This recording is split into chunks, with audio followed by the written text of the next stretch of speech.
Shalom, sahabat sukacita sejati di dalam Kristus.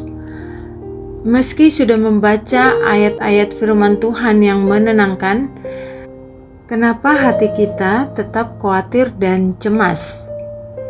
Filipi 4 ayat 6 dan Matius 6 ayat 34 sudah jelas berkata, jangan khawatir. Namun faktanya, pikiran kita masih dipenuhi daftar masalah. Kita sering membaca ayat-ayat indah seperti Filipi 4 ayat 6. Janganlah hendaknya kamu khawatir tentang apapun juga, tetapi nyatakanlah dalam segala hal keinginanmu kepada Tuhan dalam doa dan permohonan dengan ucapan syukur. Atau Matius 6 ayat 34. Jangan khawatir akan hari esok, karena hari esok mempunyai kesusahannya sendiri. Kita tahu firman itu, kita merenungkannya, bahkan menulisnya di notes handphone, di meja kerja, atau di dinding kamar. Tapi kenapa hati kita tetap cemas? Bayangkan seseorang, atau bisa saja itu kita sendiri. Pagi-pagi sekali, pikirannya sudah penuh dengan daftar masalah. Tentang anak yang sakit, tugas kantor yang menumpuk, hutang kartu kredit yang belum lunas, dan banyak hal yang harus segera diselesaikan hari ini juga. Semua itu membuat kepala terasa berat dan hati terasa sesak. Inilah kenyataannya. Kekhawatiran itu refleks manusia.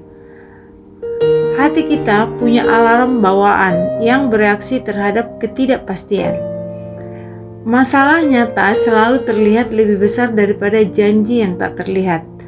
Bahkan setelah membaca firman, refleksi ini tetap bekerja.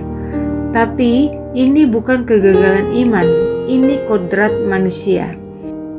Selain itu, firman Tuhan hanya benar-benar menenangkan hati kalau iman kita hidup.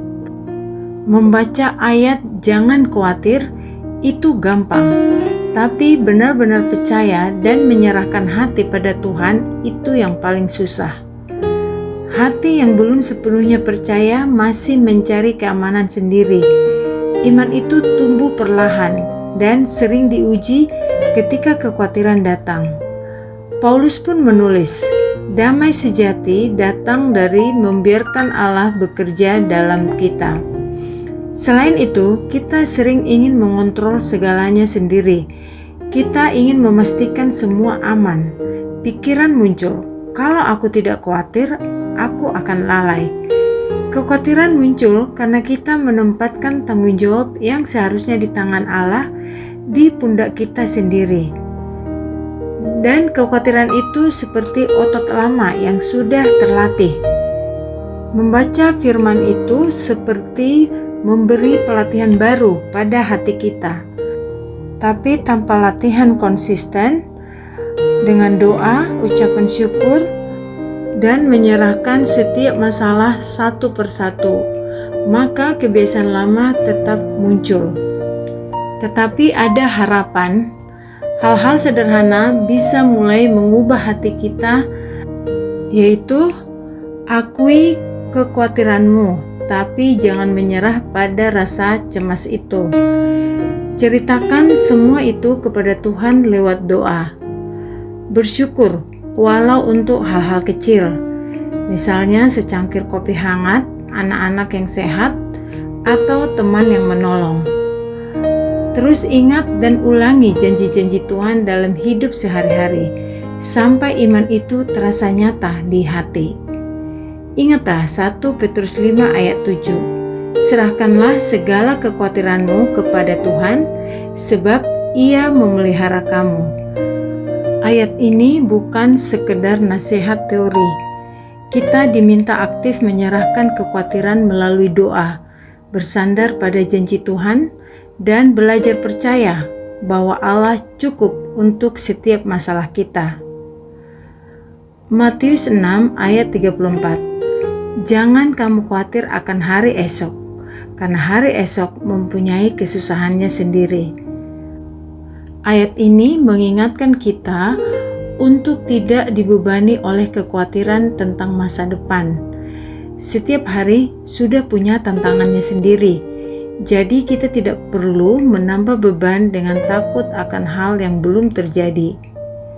Tuhan tahu apa yang kita butuhkan, dan Dia akan menyediakan satu hari demi satu hari.